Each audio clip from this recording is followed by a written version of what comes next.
Sir ನಾವು HSR layout ಇಂದ ಹೇಳಿ. ಸರ್ ನಾವು ಒಂದು ಆಟೋ ಮಾರಿ 4 ವರ್ಷ ಆಗಿದೆ ಸರ್.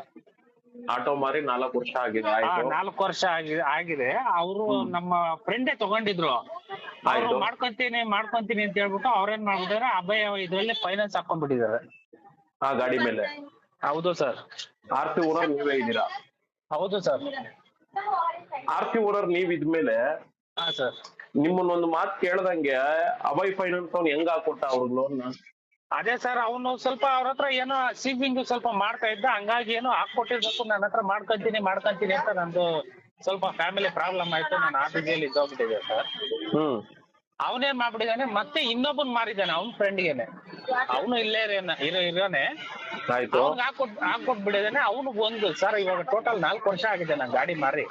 ಹ್ಮ್. ಬಟ್ ನನ್ನ ಹೆಸರಲ್ಲೇ ಇದೆ. ಅವ್ನ ಅಭಯ ಫೈನಾನ್ಸ್ ಕೊಟ್ಟಿದ್ದಾನೆ. ಬಟ್ ಇವಾಗ ಗಾಡಿ ತಗೊಂಡ್ಬಂದು ನಾನು ಮನೆ ಹತ್ರ ನಿಲ್ಸ್ಕೊಂಡಿದ್ದೀನಿ ಸರ್.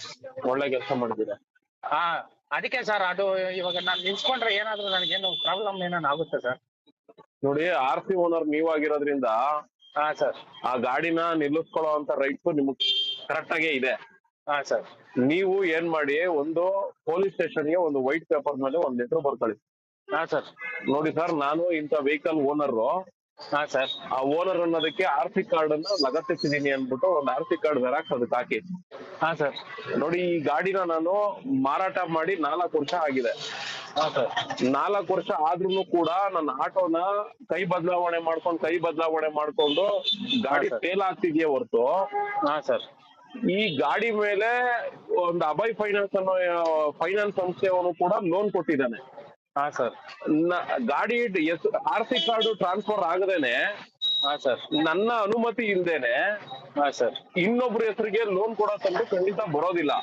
ಹಾ ಸರ್. ಹೀಗಿದ್ಮೇಲೆ ಈ ರೀತಿಯಲ್ಲಿ ಫೈನಾನ್ಸ್ ಕೊಟ್ಕೊಂಡು ಈ ತರ ಕೈ ಬದಲಾವಣೆ ಮಾಡ್ಕೊಂಡು ನನ್ನ ಆಟೋನ ಮಾರಾಡ್ಕೊಂಡ್ ಬಂದಿದ್ದಾರೆ. ಹಾ ಸರ್. ನೋಡಿ, ನನ್ನ ಗಾಡಿಯಿಂದ ಯಾರಿಗಾದ್ರೂ ಏನಾದ್ರೂ ತೊಂದ್ರೆ ಆಯ್ತು ಅಂದ್ರೆ ಹಾ ಸರ್. ಇವರು ವರ್ಗಾವಣೆ ಮಾಡಿಸ್ಕೊಳ್ದೆ ಇರೋದ್ರಿಂದ, RC ವರ್ಗಾವಣೆ ಮಾಡಿಸ್ಕೊಳ್ದೆ ಇರೋದ್ರಿಂದ ಹಾ ಸರ್. ಇದ್ರದ್ದು ಸಂಪೂರ್ಣ ಜವಾಬ್ದಾರಿ ನನ್ನ ತಲೆ ಮೇಲೆ ಬರುತ್ತೆ. ಹೌದು. ಹಂಗಾಗಿ ನಾನು ಈ ವಿಚಾರ ತಮ್ಮ ಗಮನಕ್ಕೆ ಬರ್ಬೇಕು ಅಂತ ಹೇಳಿ ನಾನು ಈ ಒಂದು ಆಟೋನ ಇದನ್ನ ನಾನು ನನ್ನ ಹ್ಯಾಂಡ್ ಓವರ್ಗೆ, ಅಂದ್ರೆ ನನ್ನ ಸುಪರ್ದಿಗೆ ನಾನು ತಗೊಂಡ್ಬಂದು ನಿಲ್ಲಿಸ್ಕೊಂಡಿದೀನಿ. ಹಾ ಸರ್.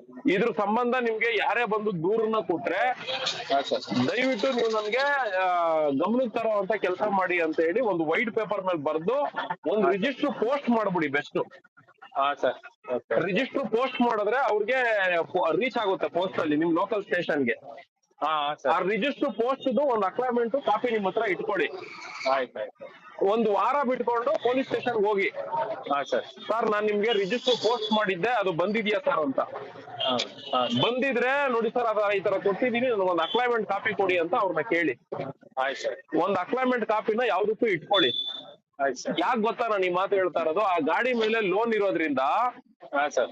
ಅಭಯ್ ಫೈನಾನ್ಸ್ ಅವನು ಯಾರಾದ್ರೂ ಈ ತರ ಪುಡಿ ರೌಡಿಗಳನ್ನ ಬಿಟ್ಟು ಗಾಡಿನ ಸೀಸ್ ಮಾಡಿಸ್ತಾನೆ. ಹೌದು ಸರ್.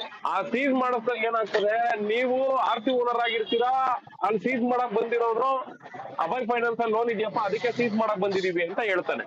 ಹೌದು. ಯಾಕೆ ಅಂದ್ರೆ ನೀವು ಆ ಗಾಡಿನ ನಿಮ್ ಸ್ನೇಹಿತರು ಮಾರೋ ಟೈಮಲ್ಲಿ ಆ ಗಾಡಿ ಮೇಲೆ ಲೋನ್ ಇರ್ಲಿಲ್ಲ ತಾನೆ, ಹೌದು ಸರ್. ಗಾಡಿ ಫುಲ್ ಕ್ಯಾಶ್ ಅಲ್ಲಿ ಇತ್ತು ತಾನೆ. ಹೌದು ಸರ್. ಅವಾಗ ನೀವು ಕೇಳಿ ನೋಡಪ್ಪ, ಅಭಯ್ ಯಾರಿಗ್ ಲೋನ್ ಹಾಕೊಟ್ಟಿದ್ದಾನೆ? ನನಗ್ ಲೋನ್ ಹಾಕೊಟ್ಟಿದ್ದಾನ? ಹೌದು. ಸರಿ, ಅಭಯ್ ನನಗ್ ಲೋನ್ ಹಾಕೊಟ್ಟಿದ್ರೆ ಅವ್ರ ಹತ್ರ ಏನ್ ಡಾಕ್ಯುಮೆಂಟ್ರಿ ಇದೆ? ನಾನು ಏನಾದ್ರು ಲೋನ್ ಹಾಕೊಟ್ಟಿದ್ರೆ ಅದಕ್ಕೆ ಸೈನ್ ಹಾಕಿರ್ಬೇಕಲ್ಲ ನಾನು. ಹೌದು ಸರ್. ಆ ರೀತಿಲಿ ಯಾವ ಡಾಕ್ಯುಮೆಂಟ್ರಿಗೂ ನಾನು ಸೈನ್ ಹಾಕೊಟ್ಟಿಲ್ಲ ಅಂದ್ಮೇಲೆ, ನನ್ಗೆ ಹೇಳಿ ಕೇಳದೇನೆ ಇವನು ಗಾಡಿ ಮೇಲೆ ಲೋನ್ ಹಾಕಿದಾನೆ ಅಂದ್ಮೇಲೆ ಅವ್ನು ಯಾವನ್ರಿ ಅವನು ನನ್ ಗಾಡಿ ಮೇಲೆ ಲೋನ್ ಹಾಕೊಡೋದಕ್ಕೆ? ನೋಡು, ಇದ್ರ ಸಂಬಂಧ ನಾನು ಆಲ್ರೆಡಿ ಆಗ್ಲೇ ಪೊಲೀಸ್ ಸ್ಟೇಷನ್ ಕಂಪ್ಲೇಂಟ್ ಮಾಡಿದೀನಿ. ಬಂದ್ ಅವ್ನ್ ಯಾರು ಬರ್ತಾನೋ ಬರ್ಲಿ, ಪೊಲೀಸ್ ಸ್ಟೇಷನ್ ಹತ್ರ ಮಾತಾಡ್ಲಿ. ಮಾತಾಡಿ ಅವ್ನು ಹೆಂಗೆ ಗಾಡಿ ಮೇಲೆ ಲೋನ್ ಹಾಕೊಟ್ಟಿದ್ದಾನೆ, ಅದ್ ಹೆಂಗ್ ದುಡ್ಡನ್ನ ಕಲೆಕ್ಟ್ ಮಾಡ್ಕೊಂತಾನೆ. ಆಯ್ತು, ಅವ್ನ್ ಯಾರೋ ಇನ್ನೊಬ್ಬನ ಹೆಸರಿಗೆ ಹಾಕೊಟ್ಟಿರ್ಬೋದು ಅವ್ನ ಲೋನು. ಅವ್ನ ಹೆಸರಿಗೆ ಎಲ್ರಿ RC ಟ್ರಾನ್ಸ್ಫರ್ ಆಗಿದೆ? ಎಲ್ ಪರ್ಮಿಟ್ ಟ್ರಾನ್ಸ್ಫರ್ ಆಗಿದೆ? ಇನ್ಶೂರೆನ್ಸ್ ನನ್ನ ಹೆಸರಲ್ಲೇ ಇದೆ, ಪರ್ಮಿಟ್ ನನ್ನ ಹೆಸರಲ್ಲೇ ಇದೆ, RC ಕಾರ್ಡು ನನ್ನ ಹೆಸರಲ್ಲೇ ಇದೆ. ಅವ್ನ್ ಹೆಂಗ್ರಿ ಇನ್ನೊಬ್ಬರು ಲೋನ್ ಹಾಕೊಟ್ಟ ಅಂತ ನೀವ್ ಇದನ್ನ ಕೇಳಲೇಬೇಕು. ಗಾಡಿ ಏನಾದ್ರೂ ಹೆಚ್ಚು ಕಡಿಮೆ ಆಗಿ ಯಾರಿಗಾರು ಗುದ್ದಿ ಯಾರಿಗಾರು ಪ್ರಾಣ ಗೀಣ ಹೋಯ್ತು ಅಂದ್ರೆ ಅಪ್ಪ ನನ್ನ ಮೇಲೆ ಕೊಡೋ ಪೊಲೀಸರು ಕೇಸ್ ಹಾಕೋದು. ಅವತ್ ನೀವ್ ಯಾರು ಬರಲ್ಲ. ಹಾ ಸರ್. ಏನೋ ಇಲ್ಲಿಲ್ಲ ಓಡಾಡೋದಕ್ಕೆ ಈ ಗಾಡಿ ನನ್ ಕೈಗೆ ಸಿಕ್ಕೈತೆ. ಹಾ ಸರ್. ಯಾವನ ಒರಿಸ್ಸಾ, ಬಿಹಾರ, ಅಸ್ಸಾಂ ಅವರು ಈ ತರ ಹಿಂದಿ ಅವ್ನಿಗೆ ಏನಾದ್ರು ಗಾಡಿ ಕೊಟ್ಬಿಟ್ಟಿದ್ರೆ ಇವ್ರು, ಹಾ ಸರ್. ನಾನ್ ಹೋಗ್ಬಿಟ್ಟು ಒರಿಸ್ಸಾ, ಅಸ್ಸಾಂ, ಬಿಹಾರ ಹುಡ್ಕಾಡ್ನ ಗಾಡಿನ ಅಂತ ನೀವು ಮಾತಾಡ್ಬೇಕು. ಹಾ ಹಾ ಸರ್. ನಾನು ಅದೇ ಸರ್ ನಮ್ಮ ಫ್ರೆಂಡ್ಗೆ ಹೇಳ್ದೆ ಇದೇ ತರನೇ ನಾನು. ನೀವು ನೋಡ್ರಿ ಒಂದ್ ಮಾತು ಹೇಳ್ತೀನಿ. ಹಾ ಹೇಳಿ ಸರ್. ನೀವು ನೋಡಿ ಬೆಂಗಳೂರಲ್ಲಿ ಒಂದ್ 50-60 ಸಂಘಟನೆ ಇದಾವೆ. ಹಾ ಸರ್. ಅದ್ರಲ್ಲಿ ಎಲ್ಲಾದ್ರೂ ಒಂದ್ ಕಡೆ ಮೆಂಬರ್ ಆಗಿ. ಹಾ ಸರ್. ಈ ತರ ಸಮಸ್ಯೆ ಆದಾಗ ಅಟ್ಲೀಸ್ಟ್ ನಾವು ಸಂಘಟನೆಯಲ್ಲಿ ಇರೋರಪ್ಪ, ನಾವು ಸದಸ್ಯರೇನೆ. ಹಾ ಸರ್. ನಮ್ಗೂ ನಮ್ ಸಂಘಟನೆಯಲ್ಲಿ ಈ ತರ ವಿಚಾರಗಳನ್ನೆಲ್ಲ ತಿಳಿಸ್ಕೊಟ್ಟಿದ್ದಾರೆ. ಹಾ ಸರ್. ಆಯ್ತು ನಡಿ ಸ್ಟೇಷನ್ ಬಾ, ನಾವು ಕರೆಸ್ತೀವಿ, ಅದೇನಿದೆ ಮಾತಾಡು ಅಂತ ಹೇಳಿದಾಗ ಅವಾಗ ನಮ್ಮಂತವ್ರು ಯಾರಾದ್ರೂ ಎಂಟ್ರಿ ಆದಾಗ ಅವಾಗ ಬಿಡ್ಲಿ ಬಾಯಿ ನೋಡೋಣ. ಹಾ ಸರ್. ಅದಕ್ಕೆ ಹೇಳಿದ್ದೆ ಸರ್. ಅವ್ರು ಏನಂದ್ರೆ ನಮ್ ಫ್ರೆಂಡ್ ಒಬ್ರು ಅವ್ರು ಸ್ಟೇಷನ್ಗೆ ಅವ್ರು ಕಂಪ್ಲೇಂಟ್ ಕೊಟ್ರು, ಅವ್ರಿಗೆ ಅಲ್ಲಿ ಕರ್ಸ್ಬಿಟ್ಟು ಅವ್ರ ಪೊಲೀಸ್ ಅವ್ರಿಗೆ ಏನಾರ ಮಾಡಿ ಮತ್ತೆ ಆಟೋ ತಗೊಂಡ್ ಹೋಗ್ತಾರೆ ಅಂತ ನನ್ಗೆ ಈ ತರ ಹೇಳ್ತಾ ಇದಾರೆ. ನೋಡ್ರಿ, ಸಿವಿಲ್ ಮ್ಯಾಟ್ರಿಗೆ ಪೊಲೀಸ್ ಅವರು ಕೂಡ ಎಂಟ್ರಿ ಆಗಂಗಿಲ್ಲ. ಹಾ ಸರ್. ಏನೋ ಒಬ್ಬ ವ್ಯಕ್ತಿ ಒಂದು ದೂರ್ ಕೊಟ್ಟಿದ್ದಾನೆ ಅಂದ್ರೆ ಆ ದೂರನ್ನ ತಗೊಂಡ್ಮೇಲೆ ಅವ್ರು ಆ ದೂರು ವಿಚಾರವಾಗಿ ವಿಚಾರಣೆ ಮಾಡೋದು ಅವ್ರ ಕರ್ತವ್ಯ. ಹಾ ಸರ್. ಅವಾಗ ಅವ್ನ್ ಪೊಲೀಸ್ ಸ್ಟೇಷನ್ಗೆ ಹೋಗಿ ಕಂಪ್ಲೇಂಟ್ ಕೊಟ್ಟರು, ಪೊಲೀಸ್ ಅವ್ರು ನಿಮ್ಮನ್ನ ಫೋನ್ ಮಾಡಿ ಕರೀತಾರೆ. ಹಾ ಸರ್. ಕರೆದಾಗ ನೋಡಿ ಸ್ವಾಮಿ, ನಾನು ಅವತ್ತೇ ರಿಜಿಸ್ಟರ್ ಪೋಸ್ಟ್ ನಿಮಗ್ ಕಳಿಸಿದೀನಿ. ಹಾ ಸರ್. ಅದ್ರದ್ದು ಅಕ್ಲಾಯ್ಮೆಂಟ್ ಕಾಪಿನೂ ನನ್ನ ಹತ್ರ ಇದೆ. ಹಾ ಸರ್. ಆಯ್ತು ಸ್ವಾಮಿ, ಏನ್ ಕೇಳ್ತೀರಾ? ಈಗ ಅವ್ನು ಲೋನ್ ಹಾಕೊಟ್ಟಿದ್ದಾನೆ, ಯಾರ ಹೆಸರು ಲೋನ್ ಹಾಕೊಟ್ಟಿದ್ದಾನೆ? ಹಾ ಸರ್. ನಾನ್ ಈಗ ಅವನ ಹತ್ರ ಲೋನ್ ತಗೊಂಡಿದ್ದೀನಿ ಅನ್ನೋದಕ್ಕೆ ಏನ್ ದಾಖಲೆ ಇದೆ? ಆಯ್ತು, ಅವ್ನು ಯಾರೋ ಥರ್ಡ್ ಪರ್ಸನ್ ಲೋನ್ ಹಾಕೊಟ್ಟಿದ್ದಾನೆ, ಹೋಗ್ಲಿ ನನ್ ಗಾಡಿ ಅವನ ಹೆಸರು ಯಾಕೆ ಟ್ರಾನ್ಸ್ಫರ್ ಆಗಿಲ್ಲ? ಹಾ ಸರ್. ಹಿಂಗಿದ್ಮೇಲೆ ಹೆಂಗ್ ಬರ್ತದೆ ಅನ್ಬಿಟ್ಟು ಅವಾಗ ನೀವೇನೆ, ನಾನ್ ಬೇಕಾದ್ರೆ ಹೇಳ್ತೀನಿ ನಮ್ ಸಂಘಟನೆ ಲಾಯರ್ ಹೋಗಿ ಭೇಟಿ ಮಾಡಿ. ಹಾ ಸರ್. ಅವಾಗ ಇವ್ನ್ ಯಾರು ಲೋನ್ ಕೊಟ್ಟಿದ್ದಾನೆ ಇವನ್ ಮೇಲೆನೆ ಕೋರ್ಟಿನ ಒಂದು ಪಿಟಿಷನ್ ಫೈಲ್ ಮಾಡಿ. ಆಯ್ತು ಸರ್. ಕೋರ್ಟ್ ಥ್ರೂ ಬಂದು ಬಗೆಹರಿಸ್ಕೊಳ್ಳಿ. ಇದೆಲ್ಲ ಸಿವಿಲ್ ಮ್ಯಾಟ್ರು. ಹಾ ಸರ್. ಇದು ಪೊಲೀಸ್ ಅವರು ಕೂಡ ಎಂಟ್ರಿ ಆಗಂಗಿಲ್ಲ. ಯಾಕೆ ಅಂದ್ರೆ ಒಬ್ಬ ವ್ಯಕ್ತಿ ದೂರ್ ಕೊಟ್ಟಾಗ ಆ ದೂರನ್ನ ತಗೊಂಡ್ಮೇಲೆ ಅದ್ರ ಬಗ್ಗೆ ವಿಚಾರಣೆ ಮಾಡೋದು ಪೊಲೀಸ್ ಅವ್ರ ಕರ್ತವ್ಯ. ಹಾ ಸರ್. ಅದನ್ನ ಅವ್ರು ಮಾಡ್ಲಿ. ಅದನ್ನ ಬಿಟ್ಟು ಬೇರೆ ರೀತಿಲಿ ಏನೇನೋ ಮಾಡ್ಬಿಡ್ತಾರೆ ಅಂತ ನಿಮ್ ಫ್ರೆಂಡ್ ಹೇಳ್ತಾರಲ್ಲ, ಹಾ ಸರ್. ಆ ಏನೇನೋ ಮಾಡ್ಬಿಟ್ಟಾಗ ಅದಕ್ಕೆ ಅಂತ ಕೋರ್ಟ್ ಇರ್ತದೆ.